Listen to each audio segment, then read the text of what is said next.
Kate Mila Falcha, welcome to Irish Granny Tarot. It's time for our Saturday book, and we are on, video number 3 of The Horns of the Goddess by Dolores Cannon. And I'm just going to jump right into it because I'm really pressured for time today. We kind of quit in the middle of a chapter just because of timing.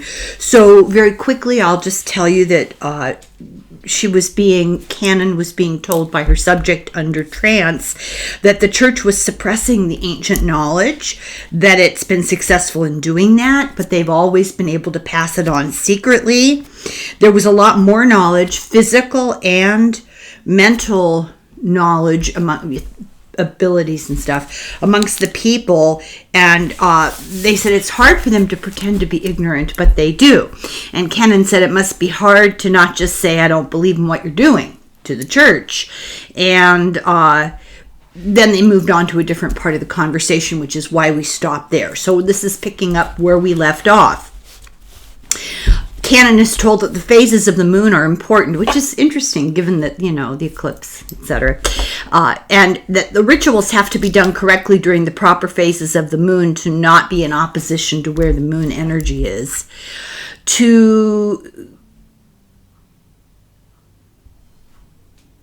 She says to do it right, to feel close. This young woman in trance says, I have to do the ritual when the moon is growing or waxing, and to make things and this is to do things right to get the boy. And to do things vexatious to Lady Jocelyn, I have to do it when the moon is waning or shrinking. That's interesting. The full moon is good fortune, material good fortune, and for good relationships. And the dark of the moon is to push away barriers to various aspects of yourself, to get in touch with those passed on to other planes. So those are the things that can happen at those various phases of the moon. She says we meet during all the phases, just depending, and there's always something that we can do. About 15 of us meet, sometimes 17. Sometimes, she said, 2 people are gone on, jobs. They're doing stuff and they don't make it. At first, she said,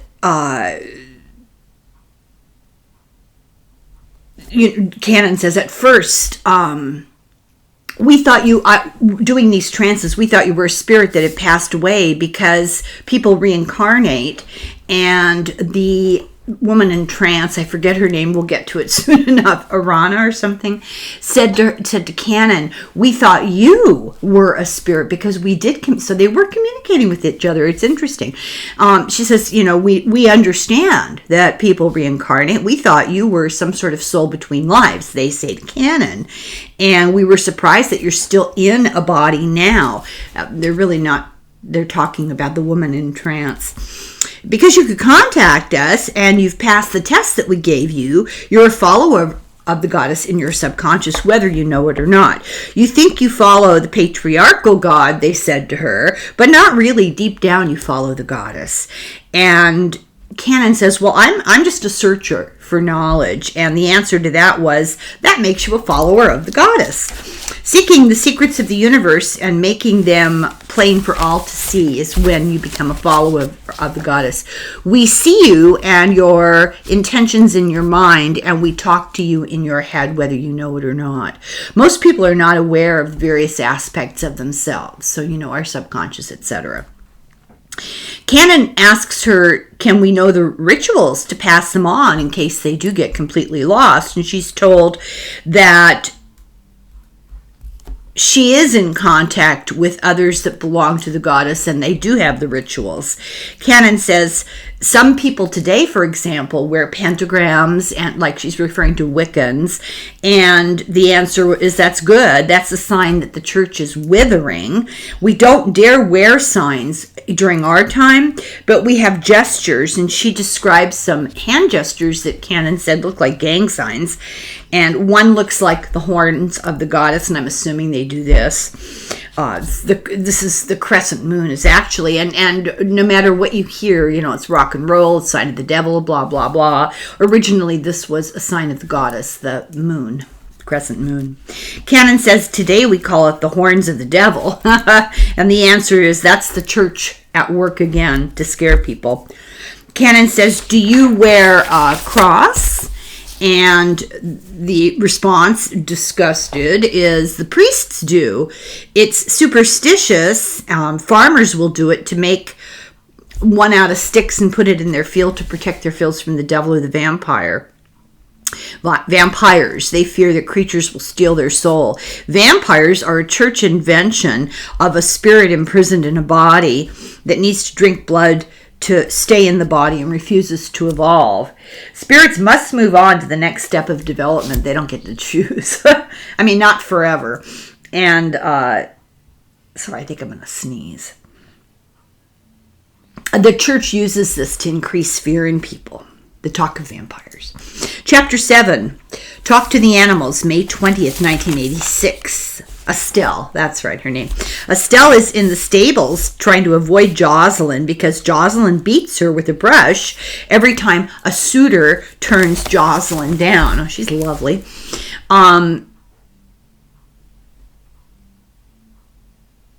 There was a banquet that Estelle had spoken of. I don't remember this, but in the last video, she'd spoken of that there in an earlier session that there was a banquet arranged. A marriage for Jocelyn, but when the emissaries went back home, the suitor had already married somebody else. The guy had heard about Jocelyn and what she was like while his emissaries were talking to her back home. He got wind of what she was really like, and he thought, oh, no thanks, and he married somebody else.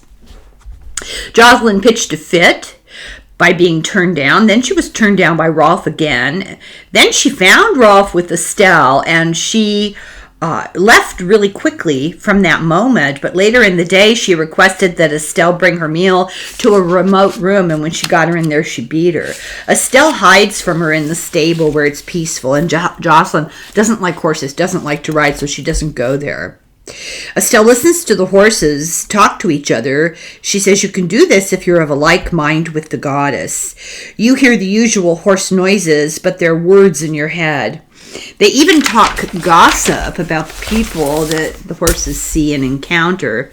They make fun of people, they imitate people and their characteristics. They call them things like the limp and the big nose, etc. They're not just dumb animals. Animals just can't talk to us the way we're used to. But some few people can understand them, and horses know this. Estelle can speak with some in her mind. They get a little suspicious because they're not used to it. But anyway, Canon returns to the subject of vampires, and she asks again, they were invented by the church? And the answer is yes. The church uses everything and anything to keep people scared and stupid. Fear is a great weapon of control. Canon says, do you think the vampire story could be based on fact of some sort? And Estelle says, well, it's hard to say. There are fantastic explanations that serve a purpose. The church says that they are the undead that should be dead but aren't. A wise woman says that these people are alive and diseased, and only blood provides nourishment because of the disease. The story is they bite people for blood. The church says the cross protects, but Estelle says no, its power is too diminished, and the church would never admit that there was once great power in old ways and that the church corrupted those ways. They're always trying to scare people with fake stories about fake demons. Estelle says there are spirits, aren't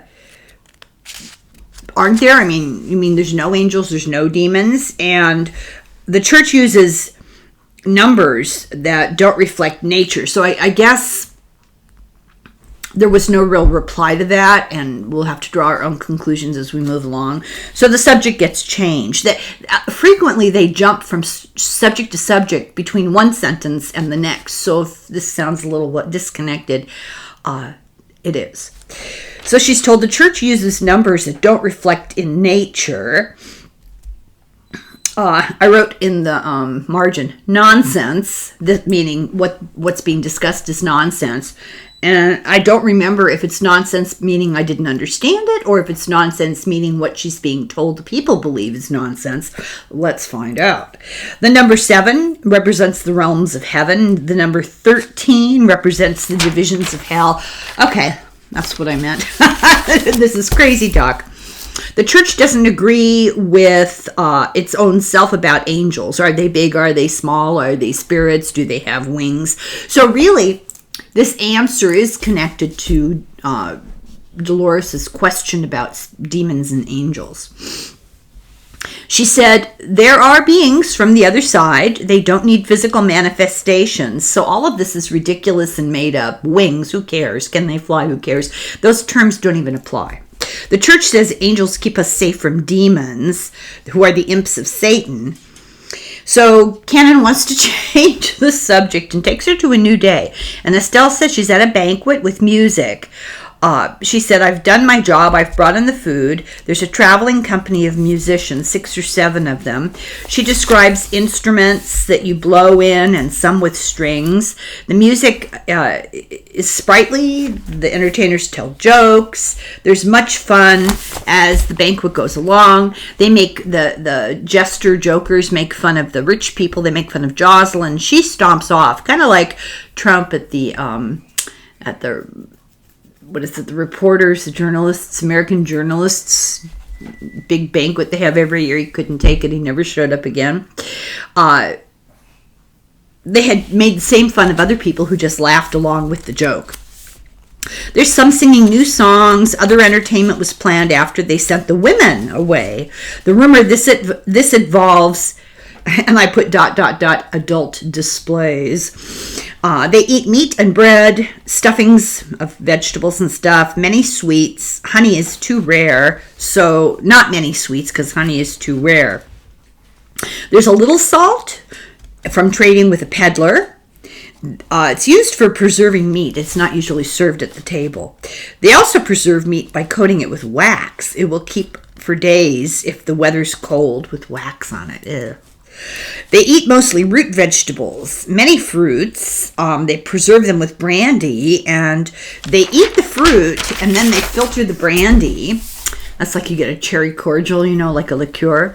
The Lord of the house celebrates Catholic holidays, Christmas, Easter, St. Peter's, St. Paul's, and other saint days. They have customs of the church that lead up to the holy days, like Lent and Advent, which creates more cooking for the servants, so they don't like it. So this particular day, a banquet is happening because a troupe came through and there's music, so they made an excuse to have a banquet. She says, we make our own entertainment. They have contests of skill, challenging but not dangerous, lots of betting on these contests. There will be contests between different houses if there's a feud. It's kind of a proxy war. Roth is ready to be a knight soon, and it will be celebrated after the ceremony, a big celebration, which might be within 1 or 2 days of the ceremony itself. Most of our rituals, meaning the goddess rituals, require no objects. You clear your mind, and this might help you to use colored candles, but it's not necessary. They can increase the power, but it's not necessary. She talks a bit about gemstones. She says they have purpose and meaning. She says people use the old ways of protection without realizing what it is they're using, like the horns of the goddess against the tax collector. And someone will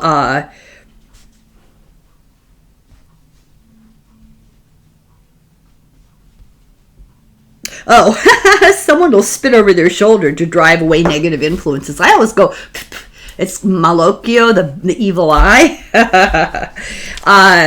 They sprinkle salt for good luck because salt is very powerful. It's also really rare.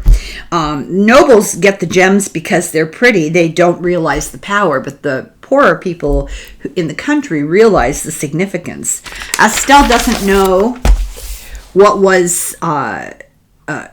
what she looks like because they have no mirrors, and the women use pieces of polished metal. So what's interesting is the repetition of some of the facts that come from different places. She says, it's said the stars can help you determine the plan for your life. She says, we here don't have the skill to read the stars. Only small things about them. Make a wish on a love star, the star of the early evening. Or a shooting star means a big event in your life. Canon asks her about ancient events that changed the number of days and the seasons. And Estelle says, we don't know what it was, the number of days, the number of months.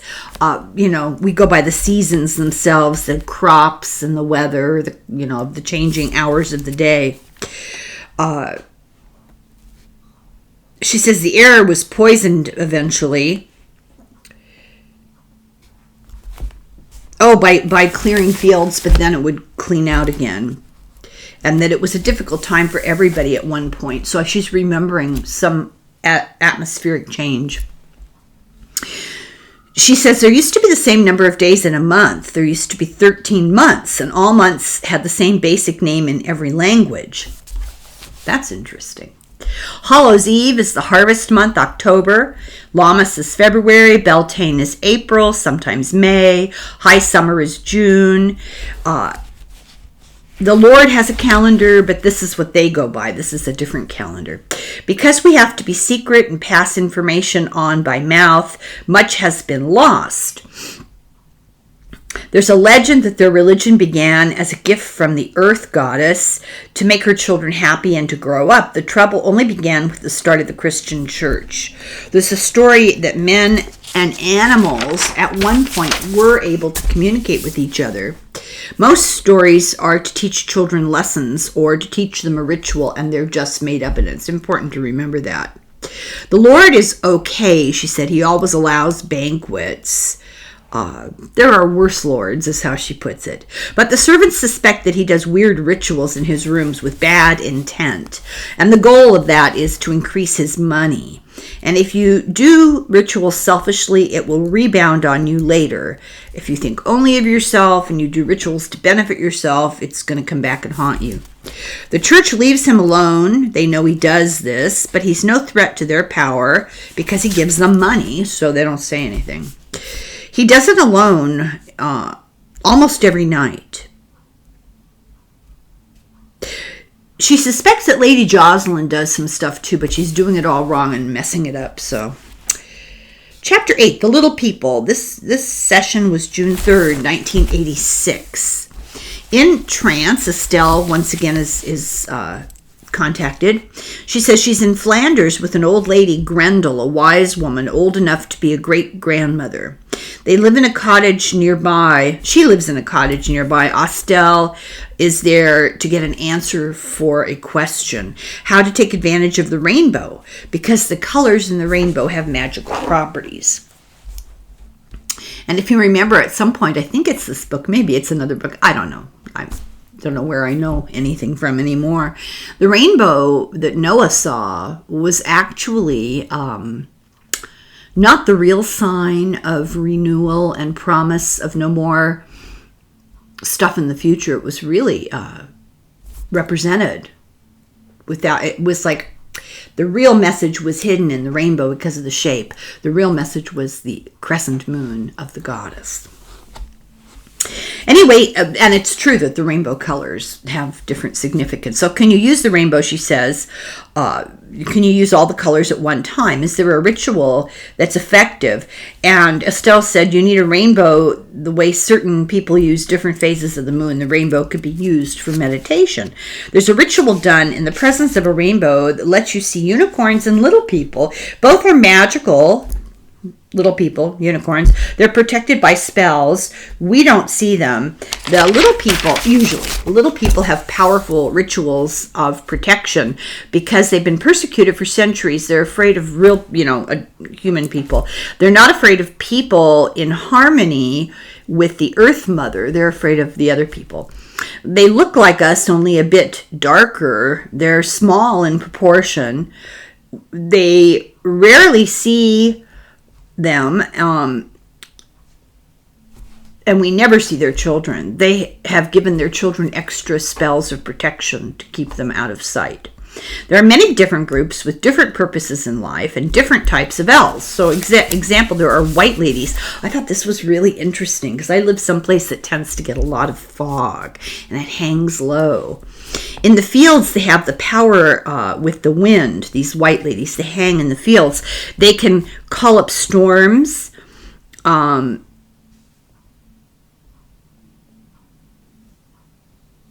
If they like you, they'll bring good rain on your crops. You can't tell what property is theirs. They know if you're respectful of Mother Earth. They're called white ladies, maybe because one spell conjures up wispy white lady. They don't look as solid as elves. They look like mist.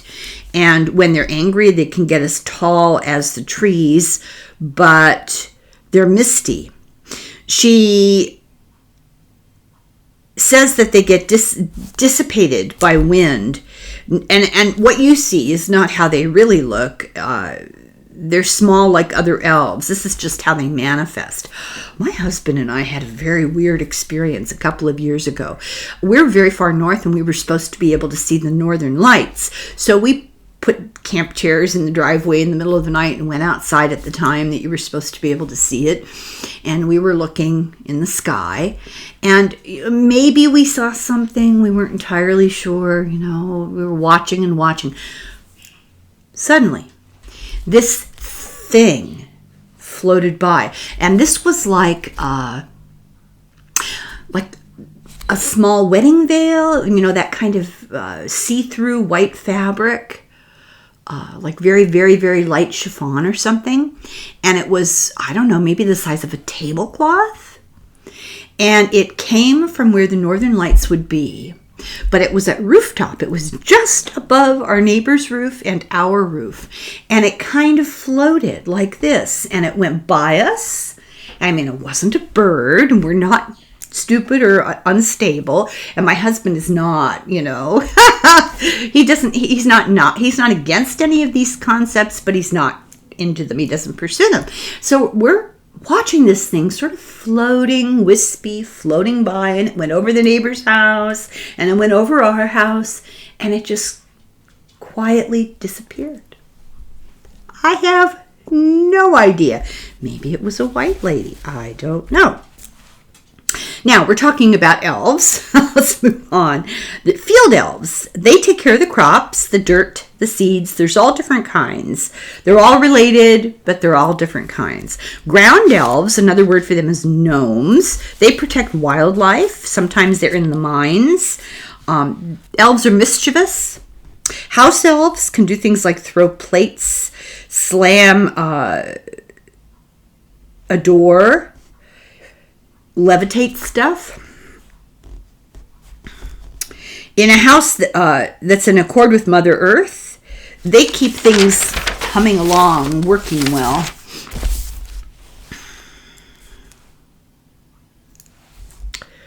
They'll make your coal stay lit, your bread will rise, your cheese will get firm, your milk won't curdle. But if you get angry, all this stuff will go wrong. This is sounding a little bit like poltergeist activity where your energy affects what's around. You have to be in harmony. They'll still play tricks because they get bored, but they're not malicious. If you're not in harmony, they will trick you to keep you in line. So apparently I thought this was something worth reading. To atone, if you've made them mad, how do you atone? Put on some old clothes, kind of tear them and throw ashes over your head. Make a big production of it, weeping and wailing about how sorry you are about having made them angry with you. And you do this long enough to get them to know you really mean it, and go and change into clothes for a solemn occasion. And if you're poor, you just have one set of clothes. So if you're rich and you have more than one set of clothes, you put on something for a special occasion. You get some baked bread and you break it into a bowl, pour honey over it and add milk to it, set it in a corner the elves like, and as a peace offering.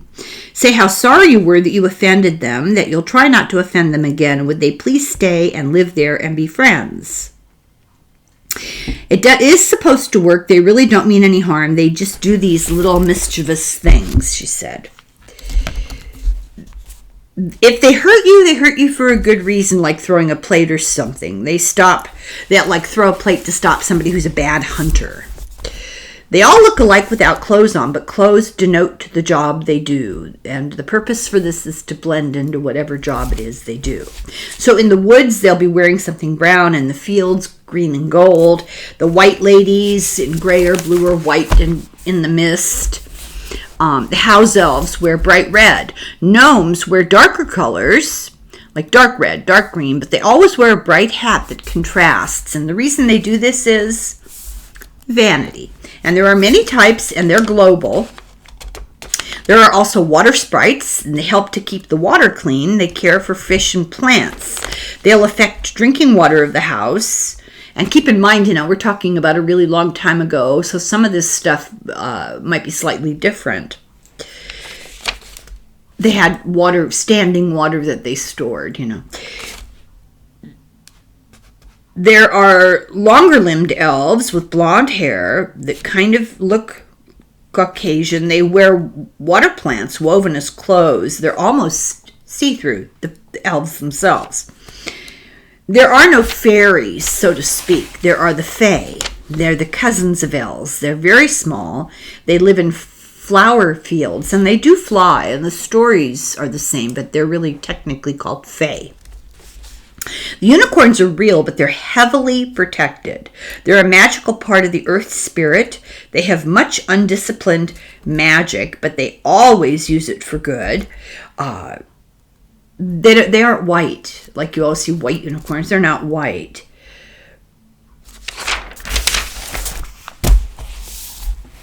They have large dark blue eyes. They're more like mother of pearl than white. Mother of pearl is sort of iridescent. It's the lining of abalone type shells. Nacre. And there's kind of a little bit of silver in it. She was describing this, and it's kind of hard to describe. Anyway, they have a curly goatee, a flowing mane and tail, which is curly, and cloven hooves. They have a horn that's as long as human legs. It's sharp and strong. They're basically the size of a pony. She said she once saw one, like a twinkling in the air, but then immediately it ran off. She saw it at the edge of the forest. Humans don't use unicorn magic, and humans can't use unicorn magic. Capturing a unicorn for its magic is not a thing. Only unicorns can use it. All animals are smarter than we think they are. Unicorns using its magic can happen, like that. You can entreat them and hope that they use their magic for you, but it may not turn out the way you think it will. But isn't that true of everything? Careful what you wish for. They don't have our kind of logic, which is why. She said that she's learned that gems can be used in rituals to emphasize effect, to increase the effect. Red gems are for strong passion, hate, love, jealousy, and they will increase those passions. Pink gems increase loyalty. Green gems increase friendship and growth. Blue gems increase developing the mind and the spirit, like developing your abilities with the spirit. Purple are for developing a spiritual path. So blue and purple are the colors that... Purple is the color of spiritual stuff, and blue is about developing more of it, kind of. Diamonds are bad luck and cause bad marriages. This blew me away, because how interesting that they want us all to wear diamonds, Black is a color of seeking the truth or initiating change. And interesting that justices, judges wear black robes. That's a symbol of Jupiter, too. Clear gems are all potential bad luck. If you purify a diamond and set it out for good, it can be a powerful stone of good luck, but most diamonds this doesn't happen to.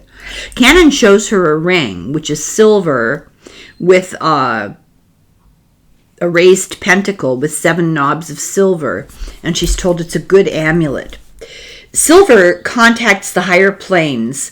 Silver and blue stones are good luck, like a blue stone in silver is good luck. In Estelle's time, women wear a copper bracelet with stones to indicate that they're married. No, it's covered in lacquer to protect the copper. Blue or purple stones surround you and protect you to have them around you. Their essence will repel evil and harm.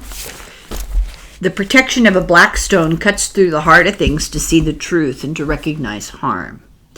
You can wear different stones for different reasons. You can put loose stones in a small pouch around your neck.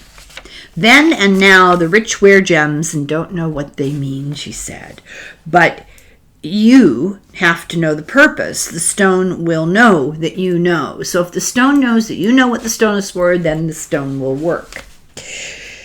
You have to know the magic that it has for the magic to work, and you turn it on with your mind, and you can use the rainbow to seal amulets, and it's a complicated thing she didn't get into. People have different names for different gods. Jupiter, Zeus, Thor, etc., etc.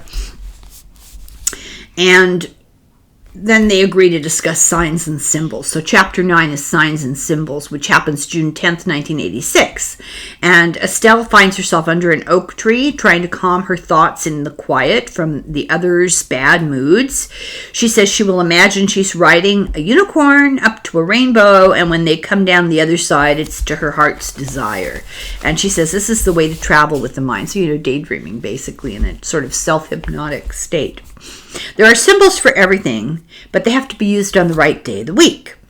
Jupiter is a symbol for riches. You put a symbol on Thursday or Wednesday on a parchment with an amulet, and she said you use sunshine with the symbol of Apollo. You can purify the amulet with a circle of a yew tree ash around it. Sprinkle salt in the shape of a pentacle. That will purify it. Sprinkle water to the four winds.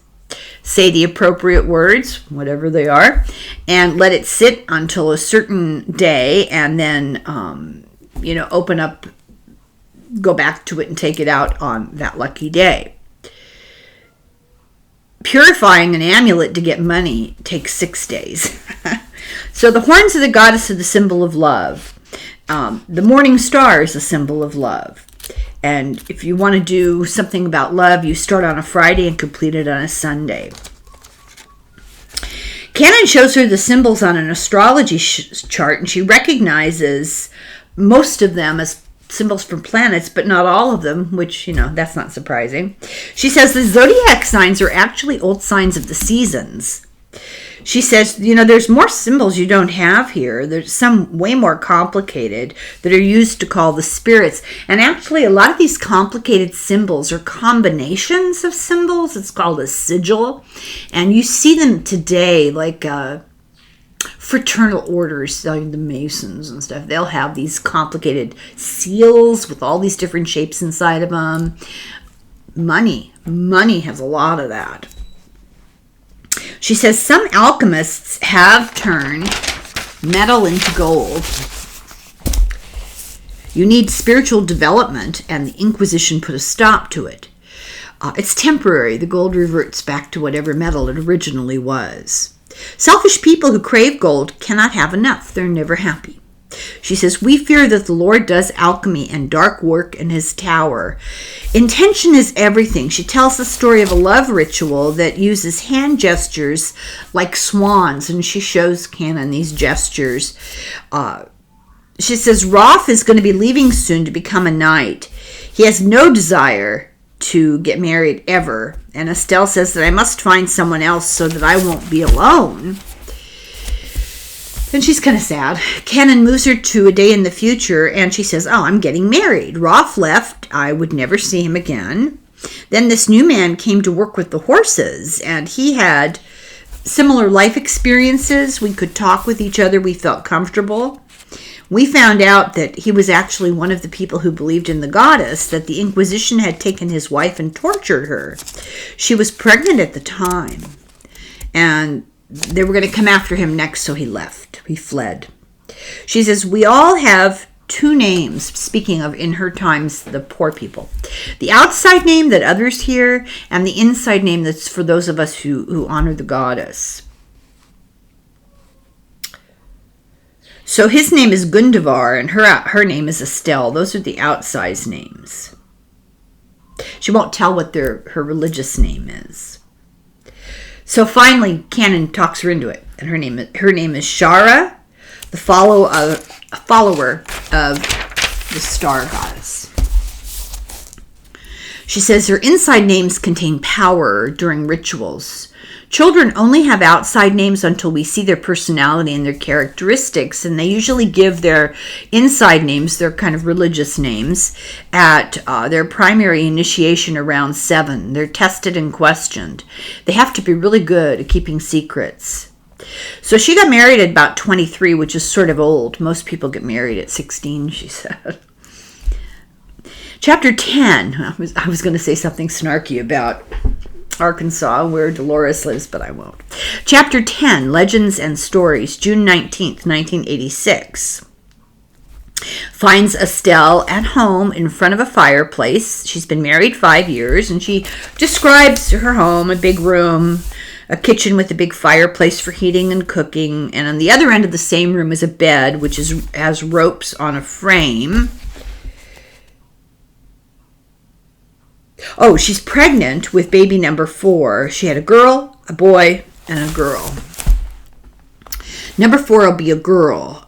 She says she has ways to know this. If you work in harmony with the goddess, she tells you many things, and there are ways to tell. Let's see here.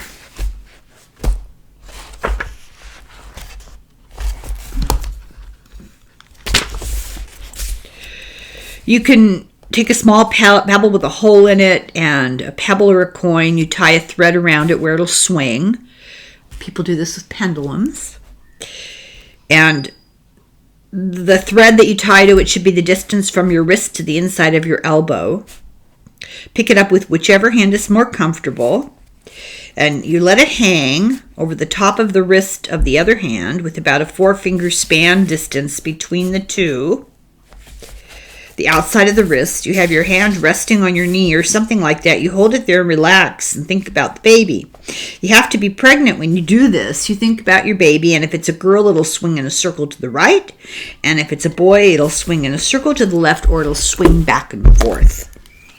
Kind of complicated. Where am I here? It's accurate, but not everyone can do it. You have to be in tune with the earth. So it's only accurate if you're in tune with the earth.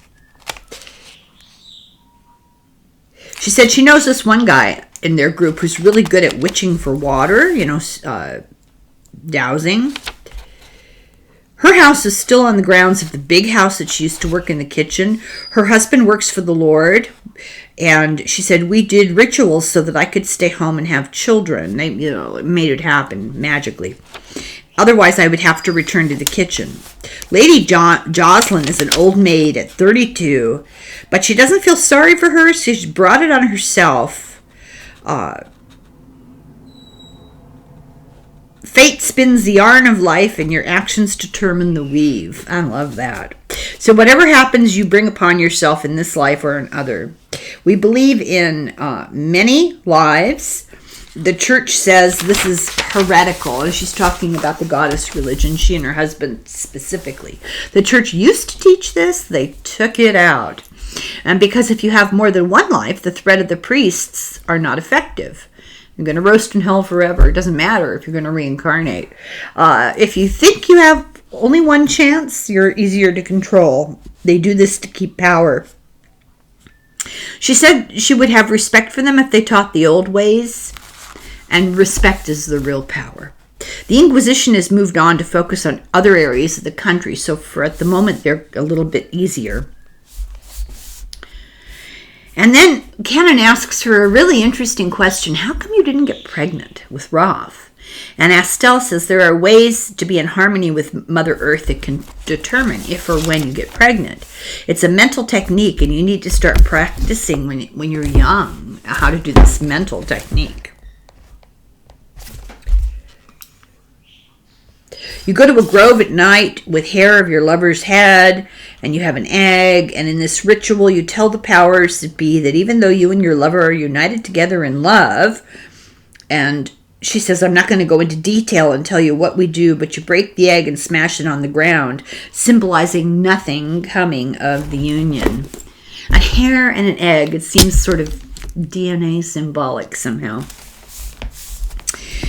There are other rituals you can use to get pregnant.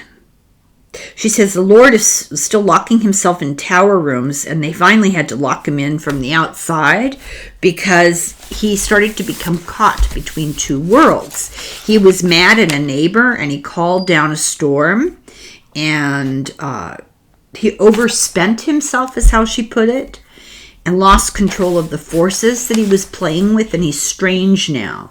She says you can't have the forces of nature do something unnatural.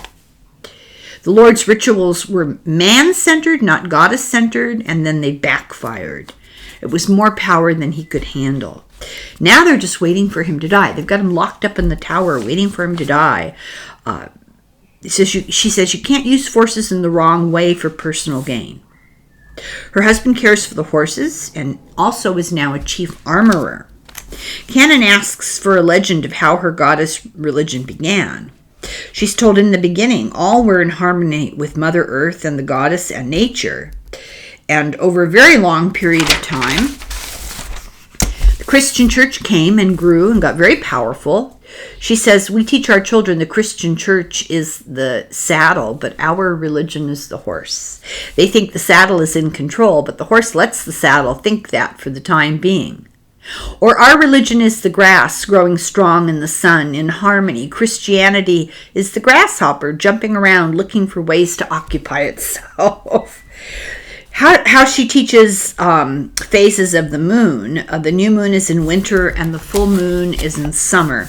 It's easy to get waxing and waning as spring and autumn. And there's a whole cycle of moon cycles that I don't even go into. Many rituals involve crossroads. And there's even a ritual about selling your soul to the devil, meeting the devil on the crossroads and trading your soul for something that you want. Many rituals involve crossroads and a choice. The ritual decides which path you're going to go on, and it involves drawing symbols on the earth for the choices and burying a coin, and you wait a certain amount of time and see who's first to come to the crossroads and which direction they choose. Old women will be asked to do rituals of love and that kind of thing for the nobles, and they'll slyly require a buried coin as part of the ritual for themselves. So how they test the secrecy of a child, a person in the group not known to the child will try to trick them into talking to see if they will be trustworthy to know about the religion. One at a time, the children are initiated, not in a group. They light a white candle and they put a handful of dirt before it and promise to remember they are part of the earth and must stay in harmony with the goddess. And then they drink ritual wine and there's a celebration. This reminded me of Ash Wednesday. It's like the church invented a ceremony to offset this exact ceremony with the ash and reminding you they're part of the earth, to stay in harmony. On Ash Wednesday, you go up to the altar and the priest puts the ash in the shape of a cross from burned palms from Palm Sunday. They make the cross on your forehead, and they remind you that you are dirt, and unto dirt you shall return. So in other words, they're reminding you, you're going to die. And in this, they remind you to be in harmony with the goddess. There's just a juxtaposition there that I don't think is accidental. Anyway, the child goes through this and then must get ready to learn to be ready for this ceremony by learning meditation. And she said that the children actually learn meditation even before they're born. These people communicate with the baby in utero by the mind and by talking, and it helps them to regulate their breathing. They remind them of how still and peaceful the wind is. They compare this to your mind, when you have to be still and peaceful. And when babies are born, they will start doing it on their own, and it's easier for the mother to help the baby. Babies can be shown how to be calm, how to breathe, and they get better at it over time. Kids become a full member of the group at 13. They're given their inside name. It's a very elaborate ceremony. For the first time, they do a ritual with the group for a specific purpose, and they're taught how to be in a trance with the others in the group. They may have a familiar, a supernatural entity that assists in magic and gives protection. This is a special ritual that exists to test if someone is your soulmate. It involves going into a crystal ball or water or a reflective surface at the full moon and think of the person and watch for a sign. And the sign is different for everybody. She says we have a celebration on the death as a completion of the soul cycle. The church doesn't approve. It believes souls go to purgatory or limbo or hell for punishment. She says this is a very negative belief, and they don't like that. The church doesn't like that they're happy people and that their soul is moving on. She says that they make you grieve that the person is gone, and that's okay, but the church wants you to continue to grieve about them being in purgatory or hell or whatever. And she goes, no, you don't grieve for the soul. The soul's evolved. And then, of course, she says the church takes the bodies. Chapter 11, the Inquisition returns. June 24th, 1986 is the session, and finds Estelle mixing bread. Let me make sure that I have time to do this chapter. Let's see how long it is. Yes, okay. She said she gave birth to the baby, number 4, but it died during the birth.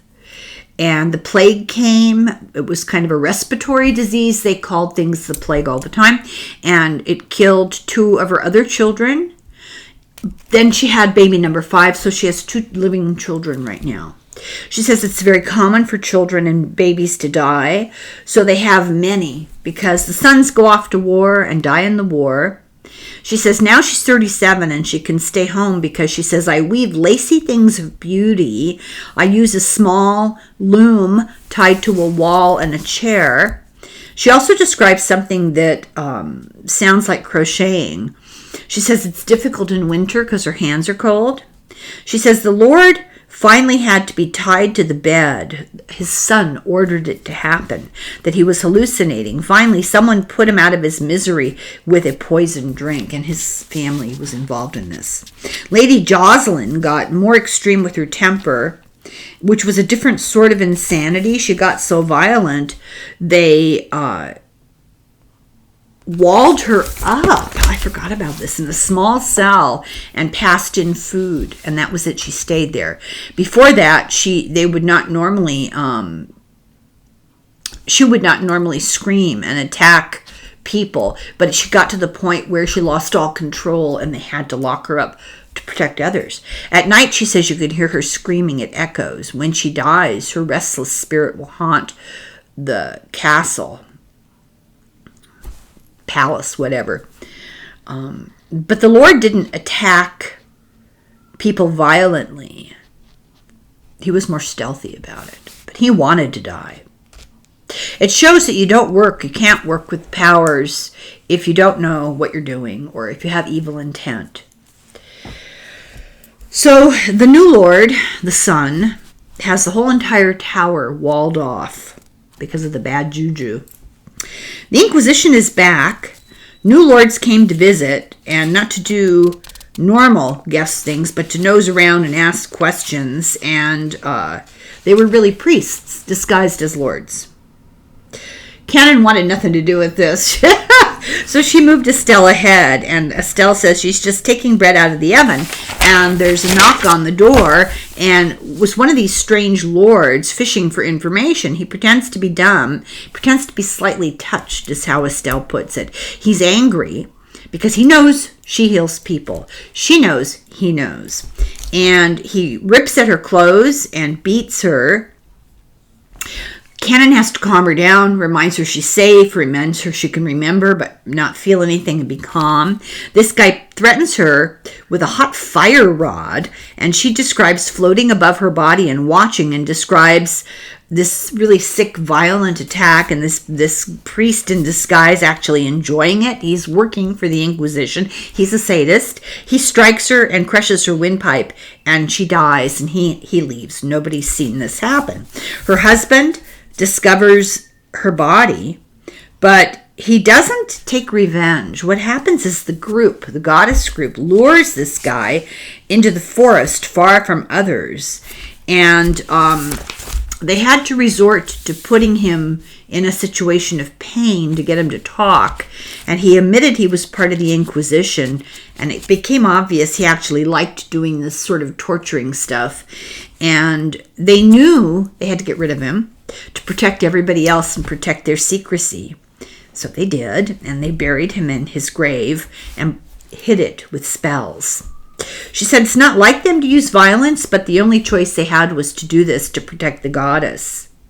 His friends stayed longer trying to find him, the other priests in disguise as nobles, and they finally just said, oh, he must have been gotten caught by robbers on the road.